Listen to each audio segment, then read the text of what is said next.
Once upon a time, the animals had a school. They had 4 subjects: running, climbing, flying, and swimming. And all animals took all subjects.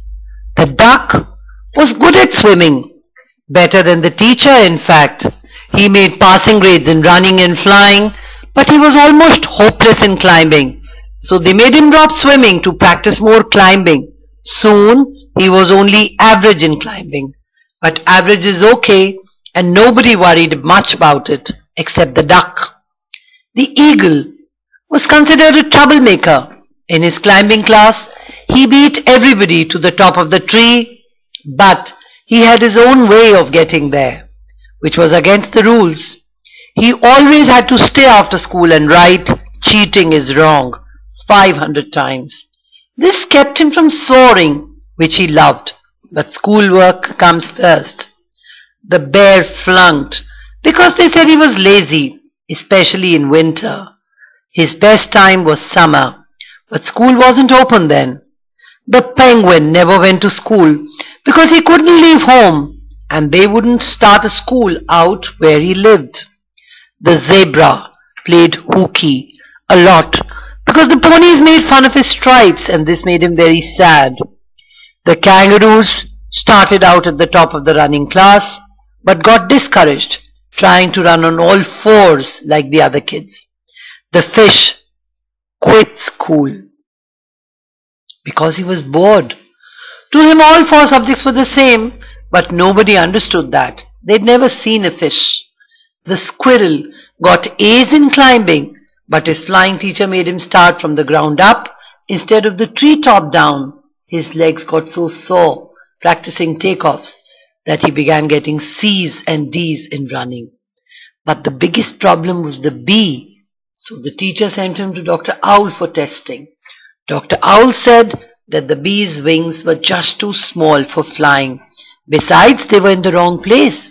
But the bee never saw Dr. Owl's report, so he just went ahead and flew anyway. Once upon a time, the animals decided they must do something heroic to meet the problems of a new world. So, the duck, who was excellent in swimming, was made average. The average was acceptable in school, so nobody worried about it except the duck. The rabbit, that had started at the top of the class in running, had a nervous breakdown because of so much make-up work in swimming. The squirrel, excellent in climbing, developed a frustration in the flying class, where his teacher made him start from the ground up. So he got a C in climbing and a D in running. The eagle, the problem child, was disciplined severely.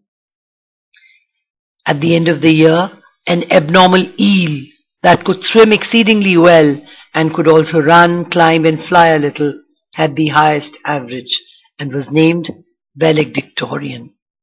The prairie dogs stayed out of school and fought the tax levy because the administration would not add digging and burrowing to the curriculum.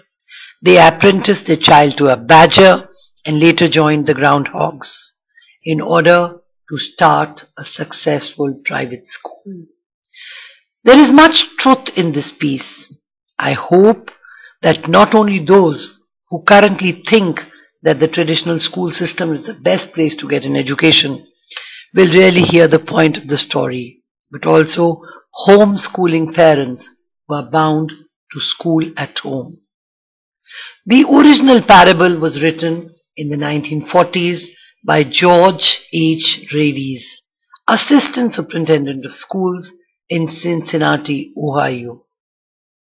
Over the years, variation of the animal school has surfaced. However, the message is the same.